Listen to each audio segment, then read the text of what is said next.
네, 안녕하십니까. 전북특별자치도 정읍시 고창군 국회의원 윤준배입니다. 상임위는 농해수위에서 의정활동을 하고 있습니다. 오늘 현안과 관련된 내용 간단히 말씀드리고 또 기자회견을 하시겠다는 분을 소개를 좀 드리려고 합니다. 아시는 것처럼 현재 가장 중요한 우리나라의 현안 중 두 개를 뽑으라 하면 지금 전국적으로 번지고 있는 산불을 조기 진화하는 문제, 또 윤석열 대통령을 조기에 탄핵하는 문제, 이게 두 가지가 가장 현재의 현안입니다. 오늘 보도에 따르면 산불로 인해서 희생당하신 분들이 28분이 고인이 되셨고 또 37분이 중경상을 입으셨습니다. 또 많은 이재민이 발생해서 현장에서 많은 어려움을 겪고 계십니다.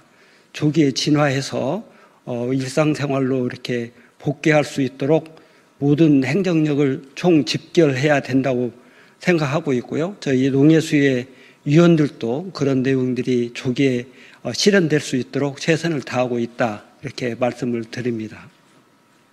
또 하나의 현안 과제는 국민들이 지금도 어렵지만 특히 12.3 내란으로 인해서 발생한 여러 가지 전국 혼란 때문에 많은 어려움을 겪고 계십니다. 특히 국민들 모두가 이게 정상적인 나라인가, 또 국민의 삶이 얼마까지 어려워져야 현재의 책무인 윤석열 대통령에 대한 탄핵 심판 결정을 내릴 것인가, 여기에 대한 관심도 많고 요구도 많이 있습니다.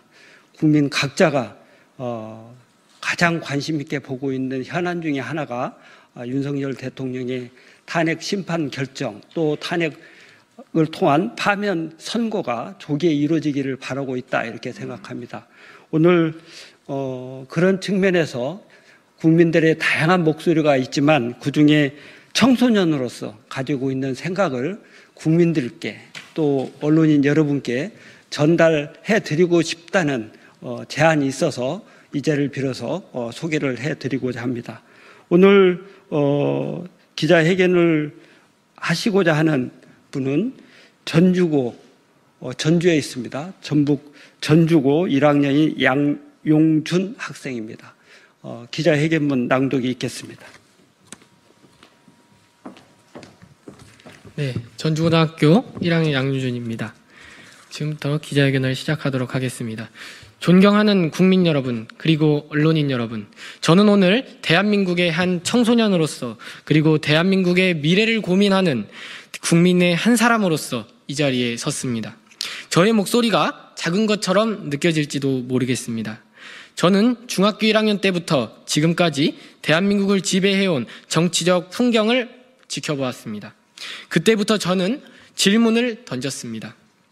왜 대한민국은 정치적으로 혼란스러운가? 왜 경제는 날마다 후퇴하고 국민들은 점점 더 절망해 가는가?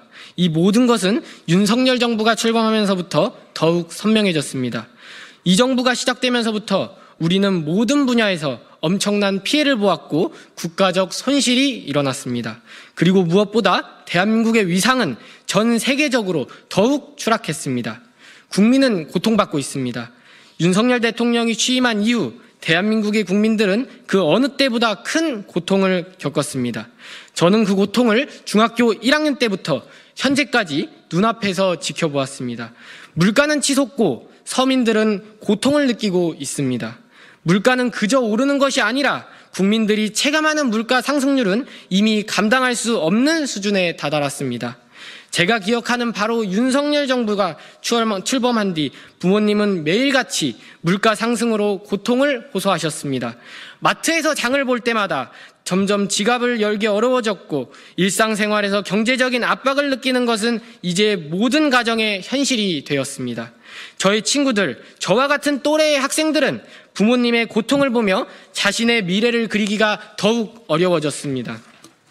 청년들은 일자리를 찾지 못했고 희망을 잃어가고 있습니다. 저는 고등학생이 되면서 친구들과 함께 진로를 고민하게 되었습니다. 그러나 어느 누구도 확신할 수 없었습니다. 청년들이 꿈을 꾸는 것조차 이제 더 이상 당연한 일이 아니게 되었습니다. 청년 실업률은 해마다 증가했고 비정규직의 숫자는 날로 늘어나고 있습니다. 저 또한 미래에 대한 불안을 느끼며 내가 살아갈 이 나라가 얼마나 더 나아질 수 있을지 의문을 품고 있습니다.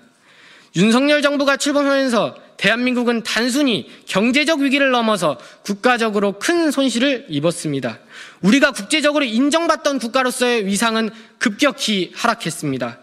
한일 관계에서 윤석열 정부는 일본에게 굴욕적인 모습을 보였습니다.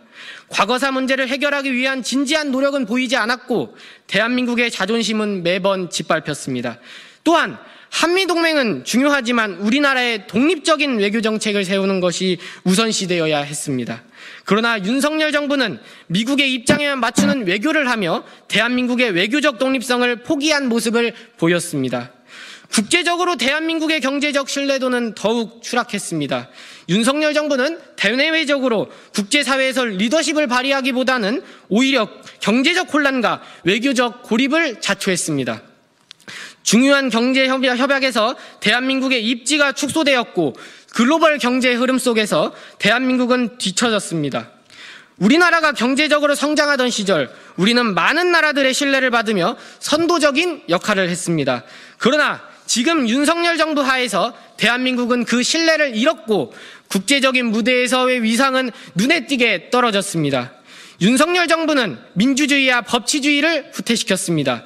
제가 중학교 1학년 때부터 민주주의가 잘 유지되고 있다고 믿어왔습니다. 그러나 지금은 그 믿음이 점점 무너지고 있습니다. 언론의 자유와 표현의 자유가 위협받고 있습니다. 민주주의 사회에서 가장 중요한 가치는 바로 표현의 자유입니다. 그러나 윤석열 정부는 자신에게 불리한 의견을 억압하고 언론을 통제하려는 모습을 보였습니다. 우리는 이제 더 이상 자유롭게 의견을 나눌 수 없는 사회에서 살아가고 있습니다. 국민의 목소리는 외면당하고 있습니다. 국민이 주인인 나라에서 정부는 국민의 목소리를 경청해야 합니다. 그러나 윤석열 정부는 국민의 목소리를 무시하고 오히려 권력을 지키기 위해 국민의 민주적 권리를 제한하고 있습니다. 이 정부가 출범한 이후로 국민들은 점점 더 정치에 대한 희망을 잃어가고 있습니다. 저는 더 이상 이대로는 안 된다고 생각합니다. 윤석열 대통령은 대한민국을 이끌 자격이 없습니다. 경제는 무너졌고 외교는 실패했으며 민주주의는 후퇴하고 있습니다. 저는 청소년으로서 국민으로서 그리고 미래 세대의 일원으로서 이제 더 이상 지체할 수 없다고 강하게 느낍니다. 윤석열 대통령은 대한민국을 이끌어갈 자격이 없습니다. 그의 파면은 더 이상 미뤄서는 안 됩니다. 대한민국의 미래를 위해 민주주의를 위해 우리는 윤석열 대통령의 파면을 촉구합니다. 저는 더 이상 정치인들이나 권력자들에게만 맡겨놓을 수는 없습니다. 대한민국의 미래는 우리가 책임져야 합니다.